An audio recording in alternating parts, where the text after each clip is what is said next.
Hawkmoon is an exotic kinetic hand cannon introduced as a bonus exotic weapon during Season of the Hunt. It's available at the end of a medium-length exotic quest given out by Spider on the Tangled Shore. I've already made a guide on how to get it, so check it out in the description. Its exotic perk is Paracausal Shot. Final blows and precision hits with Hawkmoon grant stacks of paracausal charge. The final round in the magazine deals bonus damage based on the number of stacks. Stowing Hawkmoon on the final round removes this bonus.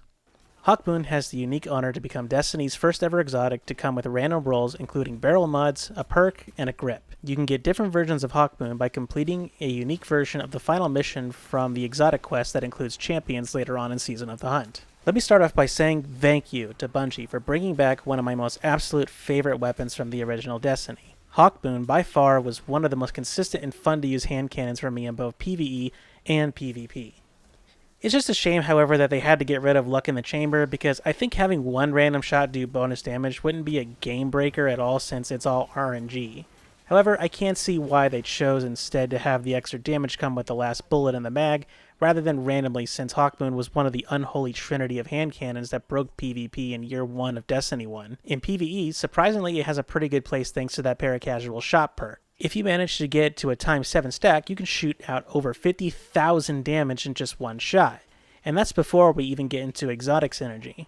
Obviously hunters have their lucky pants, but it only works on stowed hand cannons, so unless you go out of your way to run double primaries or use a secondary to top off one round, hunters don't really get all that much in synergy. The same thing unfortunately will go for Titans. Warlocks, however, do have one synergy exotic that can be used with it. By using Chromatic Fire with a light-based super, you can essentially give your Hawkmoon a free Dragonfly perk. And if you're using a Warmind Cell build, you can use Solar Splash damage thanks to Wrath of Rasputin.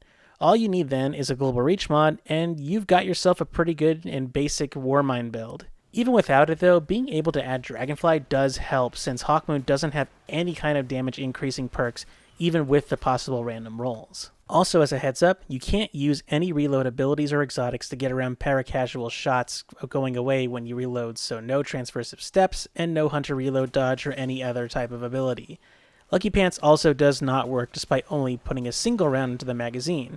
Literally any kind of reload, whether it be partial or full, will result in Paracasual Shot being taken away. To make the most of this weapon, you need to treat it as though it's a normal hand cannon for those first 7 shots, and then a very close range sniper rifle on the 8th. Before you dive into an encounter, identify where majors are first and then take care of his friends to give yourself charge shots. By the time you get to the major, you'll have more than enough damage to one-tap him. Surprisingly, you can use this sometimes in a sense for boss damage, but it's not advisable. In doing damage testing against Taniks, I only managed to get 620,000 damage against him using Hawkmoon only. It's not terrible, but it's also not that good. This weapon was designed primarily for PvP and low to mid-tier PvE. That doesn't mean that you can't make it work in higher level content like Grandmasters, but there's far more efficient and safer weapons that you can use instead.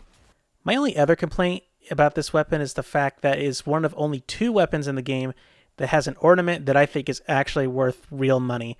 Why do you torture me so, Bungie, with how badass this ornament looks? Wasn't the money from the deluxe editions of every single DLC that you ever released good enough? Anyway, to wrap it up, is this weapon garbage? No, of course not. It's actually really good in PvP.